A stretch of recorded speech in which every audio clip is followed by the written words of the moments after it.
Chassez l'esprit des morts, mais respectez l'ange de la mort.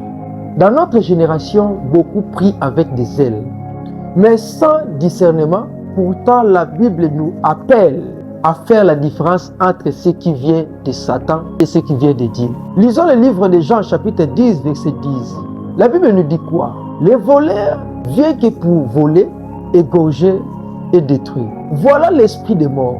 Un esprit démoniaque envoyé pour détruire des vies, provoquer des malades, des accidents et des morts prématurées. Celui-là, nous avons l'autorité de les chasser. Quand la mort attaque avant les temps, quand même les décès se répètent dans une famille, ce n'est pas Dieu, c'est un ennemi à combattre. Mais attention, Église de Jésus-Christ, l'esprit de mort n'est pas l'ange de la mort. Lisons le livre d'Exode, chapitre 12, verset 23. En Égypte, Dieu envoya un ange destructeur pour exécuter son jugement.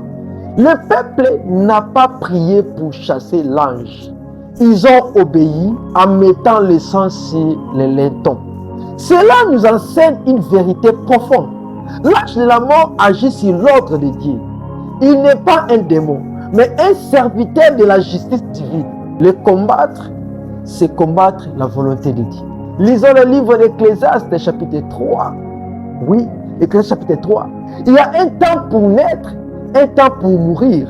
Quand un chrétien marche dans la sanctification, sa mort n'est pas une défaite, mais une transition. Tel que Yozolandanga, l'Iwa, la vie dans la transition, ils ont le monde la vie où ils ont vie physique et le monde la vie où ils ont spirituelle. Parce que la Bible dit après cette vie, il y aura une autre vie. Pour qu'il y ait une autre vie, tu as besoin de l'ange de la mort. Mais pas l'esprit de la mort dans votre famille. Pour clore, frères et sœurs, chassons l'esprit de mort. Ne combattons pas l'ange de la mort. Cachons-nous sous le sang de Jésus. Marchons avec le discernement. Que l'Église prie juste. Que la gloire soit rendue à notre Seigneur Jésus-Christ.